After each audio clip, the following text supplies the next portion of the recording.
How do we continue to persevere? But perseverance actually building forth into endurance. Endurance itself, and understanding that perseverance is set forth within it, the very strengths and dynamics that are set within that, build forth into more and more power. Sometimes you push yourself. On the same that there's a physical aspect of it, it also works with the spirit, knowledge, education, setting forth that very foundation that is set. What we end up seeing is that once we have set that foundation, then it becomes that we have an ability to build knowledge into knowledge, wisdom into wisdom, strength into strength, glory into glory, foundation into foundation. That we end up having first that is our look towards, for instance, building up in spiritual lessons. How long can you fast? How long can you stay in the Word of God?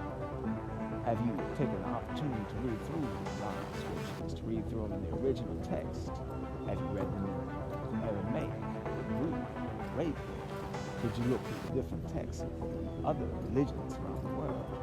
Tao Te Ching.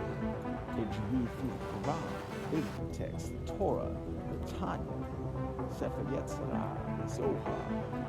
It's one thing to understand that simply looking at the very principle of taking a small piece of foundation and using a single scripture a day is the best way to actually feed that.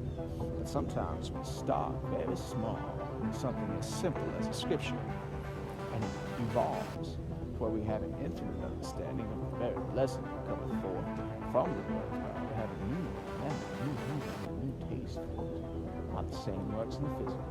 Sometimes it starts off just crawling, then walking, and before we know it, we're off and running. But then you build that. Are you the fastest runner?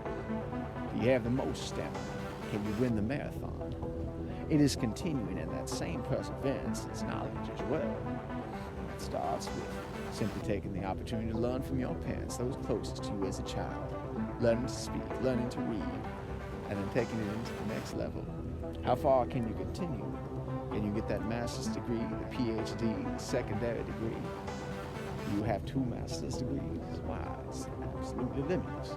But in understanding that, the same way that we end up having an education, one can attain a bachelor's, a master's degree, or a doctorate within the actual ideas of education, it is also very much so the same to the spiritual lessons.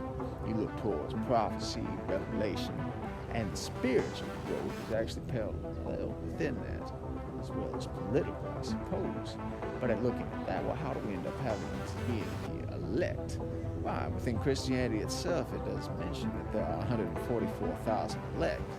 Looking towards that and even understanding that within a political sphere of power and understanding that you yourself are called forth to win an election, that there is a race, competition is the way that we end up seeing it. Timothy mentioned. He actually shows you this in the dynamics that is set forth so that you should run the race as though to win it. Why, it is an election. That's exactly why we end up calling it the election. The race itself is understanding that we go forward, picking the dynamics of this world, and then looking to change into a new form. And we go from simply being in the race to simply learning over and over how to win again and again. It is a war. Be the good soldier of Christ Jesus. When we go into a war, it is difficult to go into a war and lose. Sometimes it can constitute a life battle.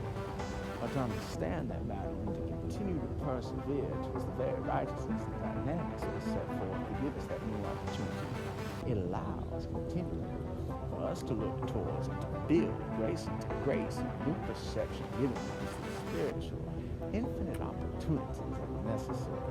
All things come forth from God, and as we look towards that, we win that race. We start to strengthen ourselves and build forth and edify the opportunities for God to continue to open those new doors and those new avenues so that we can attain victory.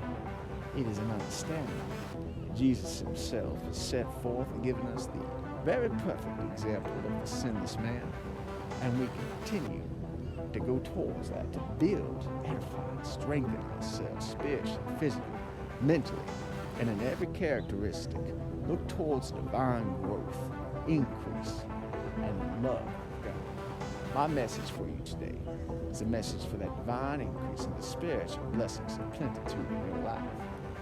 God, open up your heart and show you a divine future. God bless. God bless America.